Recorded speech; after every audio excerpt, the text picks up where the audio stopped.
So we have with us today Sean Kwak, the founder and CEO of Genesis Quantum. Sean started GQT to introduce quantum technology to the general population through commercial application. He joined SK Telecom in 1997 as a CDMA packet core engineer, and during his journey to help protect against hackers, found his passion for quantum technology in 2005. He then worked to liaise between the South Korean government and SK Telecom to shine a light on the importance of quantum technology and help set policies and secure funding to ultimately create SK Telecom's first quantum laboratory in 2011. He and his team helped deploy South Korea's QKD countrywide network and develop the random number generator chip that was used in the Samsung Galaxy Quantum Series. He currently sits as an advisory member to the Quantum Special Committee of Korean Presidential Advisory Council on Science and Technology. Thrilled to have Sean with us today. Thank you.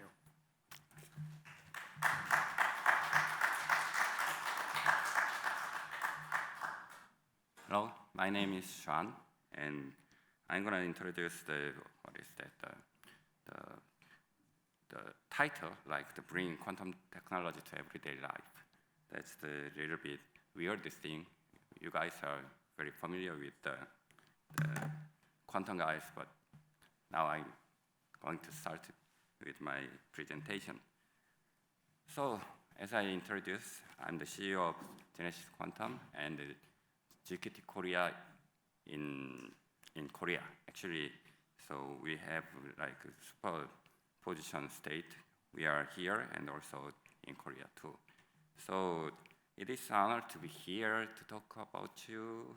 And my background is, as I was introduced, my team has developed the QKD and QRNG system for 13 years in previous company, SK Telecom. And I believe you guys are really, really interested in quantum science and technology and industry. And it means you guys are very smart and highly educated. But today, I'm gonna talk about the bio stuff. It's not unusual, but I can say that I will veered into the bio world at a quantum event, and it's unusual. But trust me, quantum's got a secret crush on biology, and I'm about to be kind of the matchmaker for that today. So the reason why I'm talking about the biotechnology here is like even the market analysts are saying that this is there are lots of wonderful quantum market in the future, but actually it is not matured yet. So my team had some difficulties for last 13 years, and especially my previous company, SKT, has invested like more than $150 million on quantum technology, but ROI is not good yet. So we had thought about the application which can use quantum technology easily for the big market, and we made the decision that we needed to develop the quantum biosensor. It can be applied to like $62 billion market, and also it can satisfy the investors easily. So that's why we decided to develop the quantum biosensor.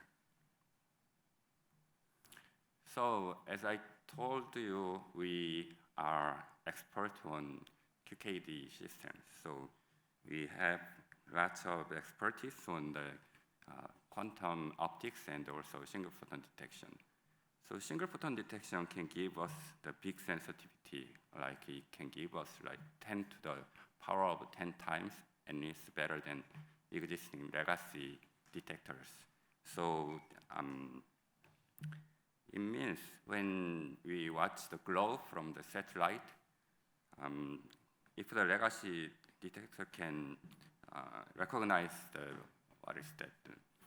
glow from like 10 blue whales size, then single photon detector can detect or recognize the glow from the 1/10 of ultrafine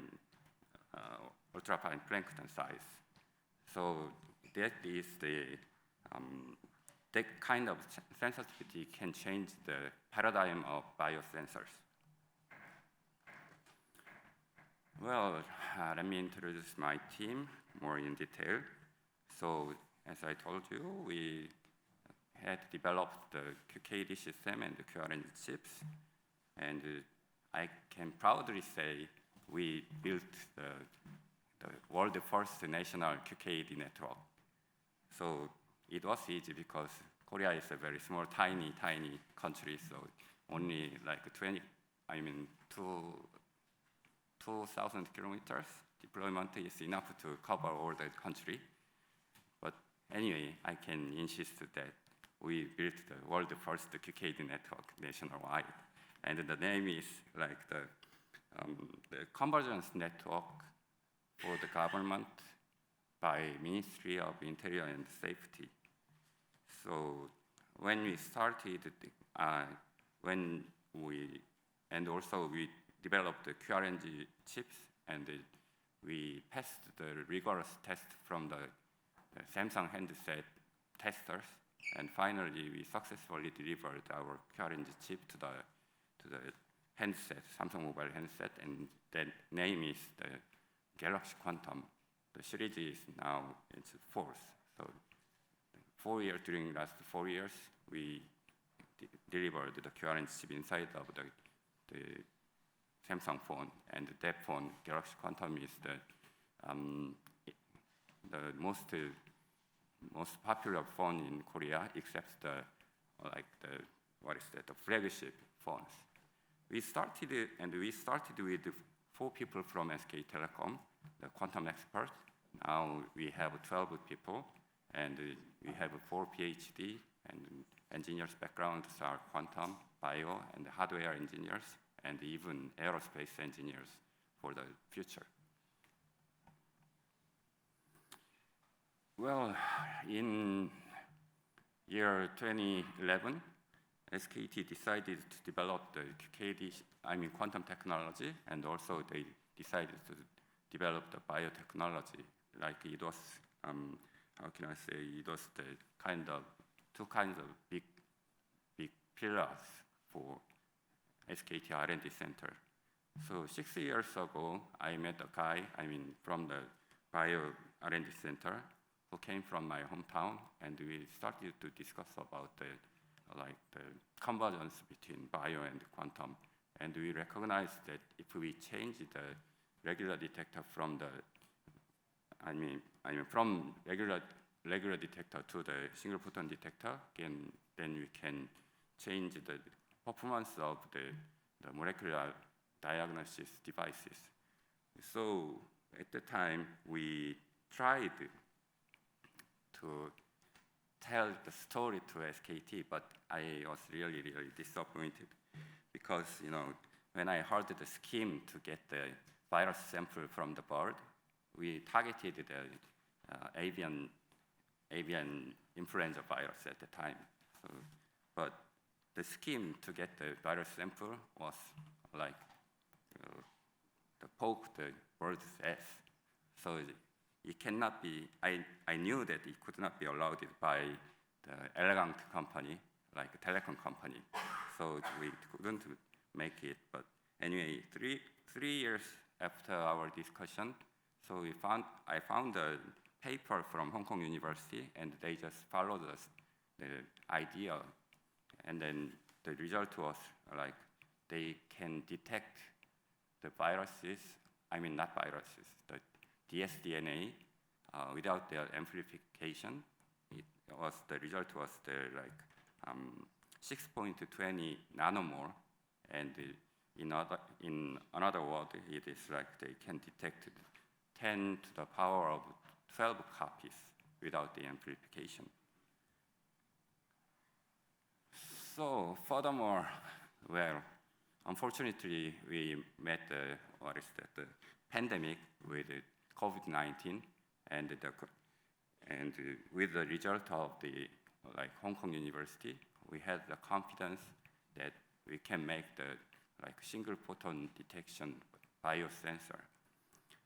Some of people told me that it is too late because it's already endemic.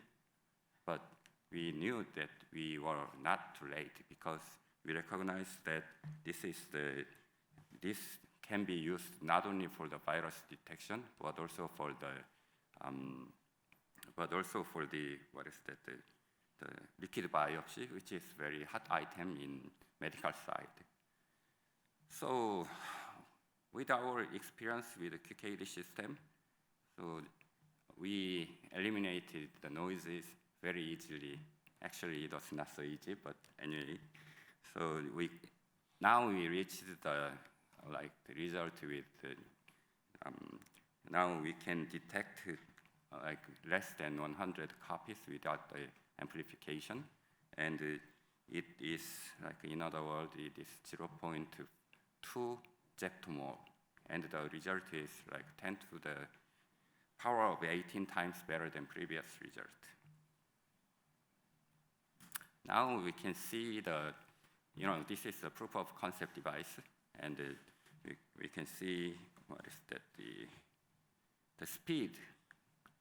How can you get the result? So please watch this video. Oops. Unfortunately, there is no sound. Let me see. So anyway, sound is not important. So we are doing the empty slide and the test start. So you can see some red dot. It's the background noise. And this is the sample test, sample injection.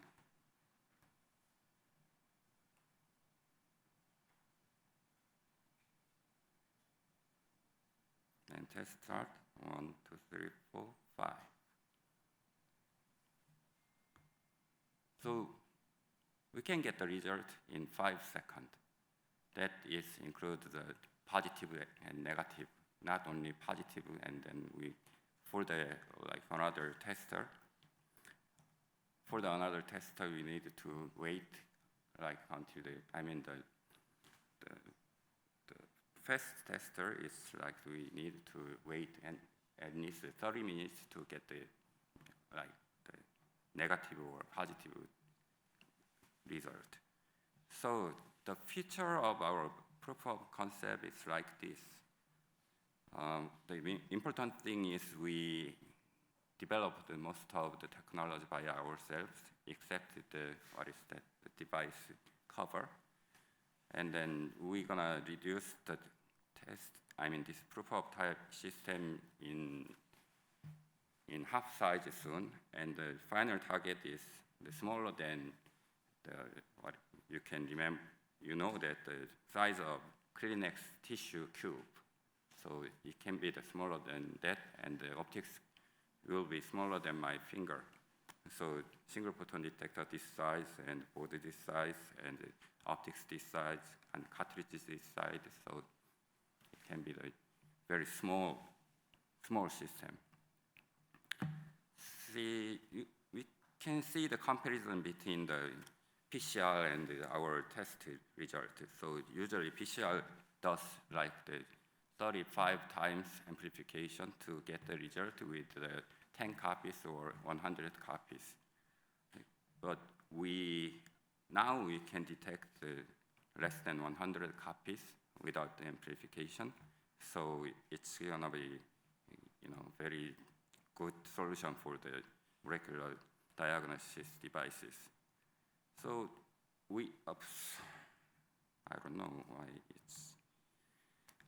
So, and also we need some more work for the quantum optics, and also need to do some more specificity. I don't know why I have some problems to pronounce specificity, but on bioside specificity. So usually, like sensitivity and specificity are used when we're talking about the performance of molecular diagnosis system, and these are like the double-edged sword. Like if the sensitivity is increasing, then the specificity is decreased, and the specificity is increased, then sensitivity is decreased. So to get the kind of the innovation in this field, we need to kill two birds with one shot. So SPD can give us the super sensitivity, but still we need to improve the sensitivity with the another scheme. Usually the previous, the current the molecular diagnosis system, so I can call that like MDX, that is using the organic fluorescence to get the result, but it's really weak. They have the weak light, so now we are using the quantum dot as a fluorescence, and it is very bright, so we can improve the sensitivity of that. And also, in case of PCR, so during the amplification period, there are lots of problems with specificity, but we don't use amplification, so we don't need to worry about the specificity issue. But still, we have the specificity issue in our scheme. So now we are using the electrophoresis, and then it can solve our problem of specificity, and it works very well now. Well, we have two pillars for the quantum sensing. One is the single photon detection, and the other is the integrated photon biosensor. For the single photon detection side, there is no amplification, and it helps us to give the simple and small and fast and accurate result with that. And we don't use the enzyme for the reagent, so we don't need to use the cold chain to deliver, and it's very environment.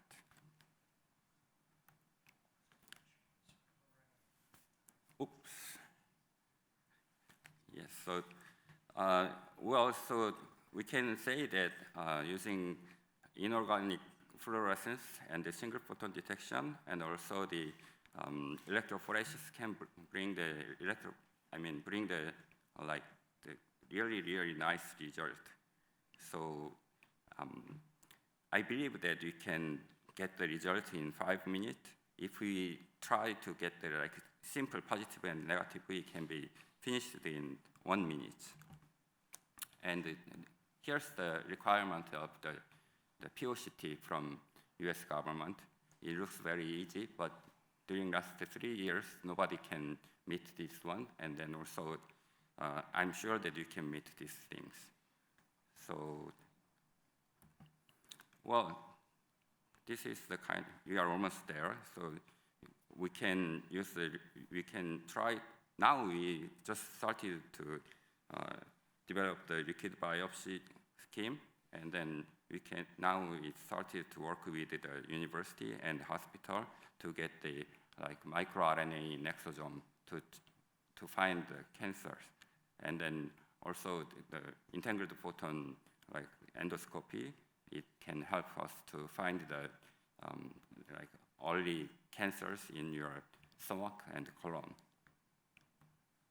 So this is our roadmap, and we are moving faster than that, because you see the 120 copies, but now we are less than 100 copies, and we are open to, now we are making a focus on our biosensing system, but we are quantum experts, so if we get the request from the US government or Korean government, then we are open to the another quantum sensor, and also the quantum communication.